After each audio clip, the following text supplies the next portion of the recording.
সুপ্রিয় দর্শক, গ্রিনওয়াল চ্যানেলে আপনাকে জানাই স্বাগত। থাম্বনেল এবং টাইটেল দেখে বুঝতে পারছেন কোন গাছের ভিডিও করছি। হ্যাঁ বন্ধুরা, ঠিকই ধরেছেন, এটা হচ্ছে অ্যাডেনিয়াম। অ্যাডেনিয়ামের কিন্তু ফুল এসছে। আমি গত ফেব্রুয়ারি মাসে এদেরকে রিপোর্টিং করেছিলাম, কারণ গত বছর দু একটা গাছে আমার এসছিলো। এই যেখানে আমার 5খানা গাছ আছে, তো এই বছর দেখছি সবটাতেই কিন্তু ফুলটা হয়েছে এর আগে।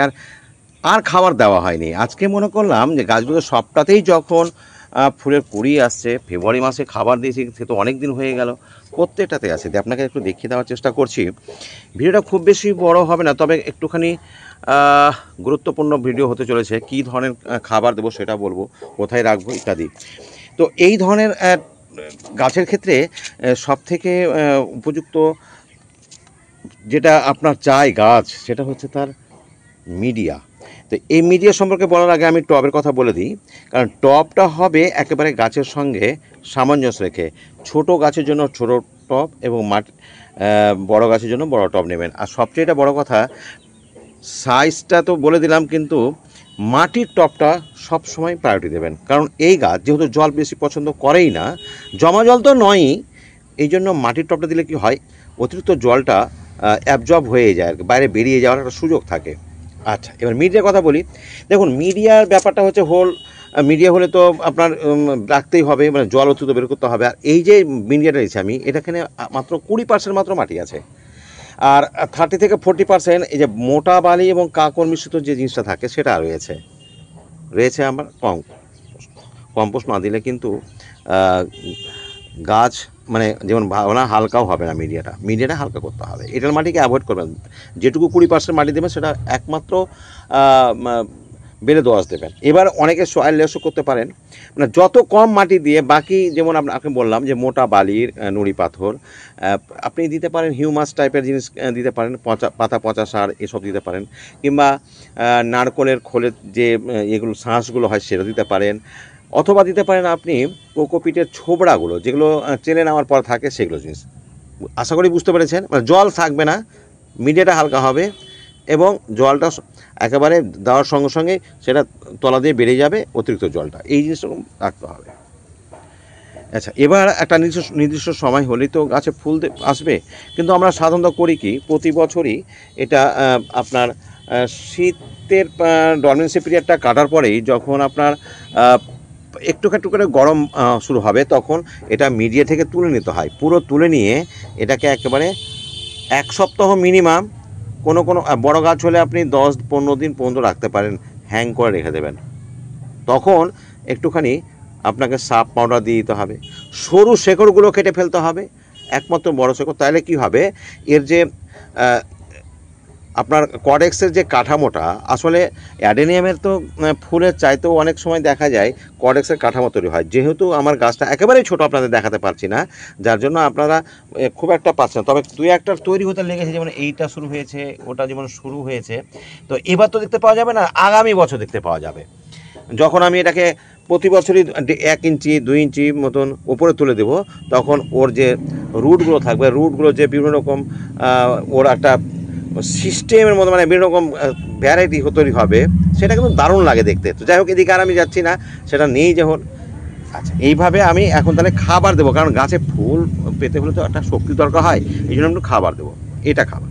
আবার আরেকটা গাছ আছে আমার, যেটা রুট তৈরি হয়েছিল কিন্তু দেখাতে পারছি না, কারণ যে কোনো কারণে হোক এই গাছটা রুট পচে যাওয়ার ফলে তো আমি ভেবেছিলাম গাছটাকে বাঁচাতে পারবো না, কিন্তু যাই হোক, বিশেষজ্ঞদের পরামর্শ অনুযায়ী পুরোটাকে আমি এরকম জায়গাতে বন্ধ, এইরকম যেখানে রুট ছিল না সেখানে কেটে দিয়েছিলাম। কেটে দেওয়ার পরে দেখলাম যে গাছটা ঠিক মানে এত সুন্দরভাবে রিভাইভ হয়েছে যে আপনিও কল্পনা করতে পারবেন না কী সুন্দর হয়ে আছে। মানে যখন ফুল হবে তখন অবশ্যই দেখাবো, একদম পুরোটা একদম মানে গোলাপিময় হয়ে যাবে, গোলাপি হয়ে যাবে পুরোটা। এতটা ব্রাঞ্চ হয়েছে আর এতটা সুন্দর হয়েছে, এবং আশা করি এই বছর না হলেও সামনের বছর এটাও দারুণ হয়ে যাবে, কডেক্সটাও দারুণ হয়ে যাবে দেখতে। আপনি 2 হাতে ধরতে পারবেন না, এরকম দিয়ে দেখতে কত মোটা, মানে 12-14 বছর তো বয়স হলো।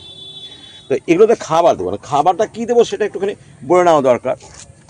দেখুন, খাবার আমি দেবো এখানে দেখতে পাচ্ছেন সিংকুচি আছে, বন্ডাস আছে, নিমকল আছে, 0050 আছে, ট্রাইকোডার্মা ভিরিডি আছে। আচ্ছা, এবার মনে করলাম আমি আমি ইচ্ছা করেই 0050 না থাকে ওই জন্য কিছুটা লালচে ভাব দেখতে পাচ্ছেন, সেটা অ্যাকচুয়ালি এটা হচ্ছে লাল পটাশ। যদি না থাকে তবে আপনি এখানে 10-26 দিতে পারেন অল্প করে। আশা করি বুঝতে পারলেন যে খাবারটা দেবেন। আচ্ছা, এবার আপনি সরাসরি ওর যে সিড পট হয়, আপনারা দেখেছেন যারা পুরাতন অভিজ্ঞ বাগানি, যারা জানেনি, তো সেখান থেকেও কিন্তু চারা গাছ তৈরি করা যায়। তো এবার আমি যেমন এটা তৈরি করেছি, এটা কিন্তু সাদা রঙের আছে, আগামীতে আপনাদের দেখাতে পারবো। তো গাছটা তো 5.5 বছর, আমার মনে হয় 5.5 বছর ফুলটা পেয়ে যাব আমি। তো এখানেও একটুখানি খাবার দেবো। খাবার তো দেওয়া হয়নি, শুধু মিডিয়াতে, মানে এখানে কিন্তু বালি টালি সব না, এখানে কম্পোস্ট, বালি আর 10x10 মাটি, মানে এই 3 রকম জিনিস দিয়ে এটা বসেছি, কোনো প্রকার খাবার দিয়ে নিতে। এবার একটু খাবার দেবো এটাতে।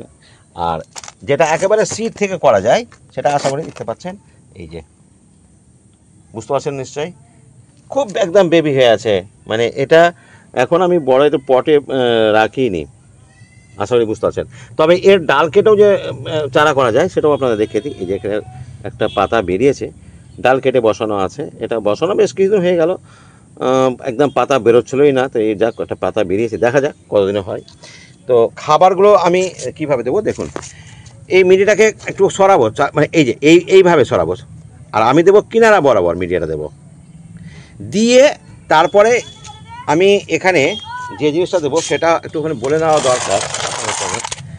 এই যে এটা কেন দেবো, এই ভাঙা ইঁটের টুকরো, মানে বর্ষাকাল, তো বর্ষাকালে যদি আমি এই ভাঙা টুকরো দিই, তাহলে লাগাতার বৃষ্টি যদি হয়, তাহলে কিন্তু অতিরিক্ত জলটা অ্যাবজর্ব করে নেবে, তাইলে গাছটা পচন হবে না। ওয়েল ড্রেনেজ তো রয়েছেই, কিন্তু অতিরিক্ত জলটাও এরা অ্যাবজর্ব করে নেয়, এটা একটা ব্যাপার।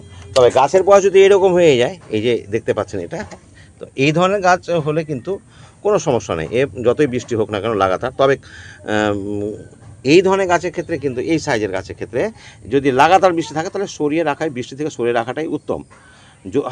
হয়তো সহ্য করতে পারবে, মানে এখন মানে 100% শিওর হওয়া যাবে না যে পচবে না, কিন্তু এই গাছ কোনো মতে আর পচবে না, এর স্ট্রেংথ অনেক বেশি, রেজিস্ট্যান্স অনেক বেশি।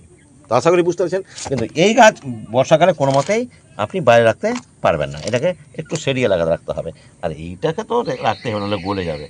তো আমি এই খাবারটা দিয়ে, এটা বললাম খাবারটা চারদিকে সরিয়ে তারপরে এই ভাঙা টুকরোটা দিয়ে তারপরে ফিরছি। তো বন্ধুরা দেখতেই পাচ্ছেন, সবটাতে খাবার দিয়ে অতিরিক্ত এই যে ভাঙা যে টুকরোগুলো ছিল সেগুলো কিন্তু আমি দিয়ে দিলাম। আচ্ছা, এখন কিন্তু জল দেবো না, কারণ এমনিতেই গত রাত্রে বৃষ্টি হয়েছে বলে একটুখানি ময়েস্ট আছে, কারণ এই গাছে জল খুব একটা পছন্দ করে না। তবে কালকেও যদি দেখি আমি সারাদিন বৃষ্টি হচ্ছে না, তখন আমি একটু জল দেবো, নইলে বৃষ্টির জলে তো যথেষ্ট, কাজে এখানে জল দেওয়ার খুব প্রয়োজনই মনে করছি না। এই গাছটাতেও দিয়ে দিলাম, তবে এই গাছটাতে আমি ভাঙা ইঁটটা দিলাম না, কারণ এই গাছে একটু অতিরিক্ত জল যদি হয়েও যায়, এই গাছের যা বয়স তাতে কিন্তু এর সহ্য করার ক্ষমতাটা আছে। আর এই গাছে যখন ফুল হবে না, সত্যি মানে কি বলবো আর, মানে দেখার মতো হবে। তো সেই ভিডিও দেখতে হলে বন্ধুরা অবশ্যই আমাকে ফলো দিয়ে পাশে থাকবেন, এবং খুব শিগগিরই আমি আপনাদের জন্য সেকেন্ড ভিডিও নিয়ে আসবো। ভালো থাকুন, সুস্থ থাকুন, কথা হবে পরবর্তী ভিডিওতে নতুন কোনো তথ্য নিয়ে, নতুন কোনো গাছ নিয়ে।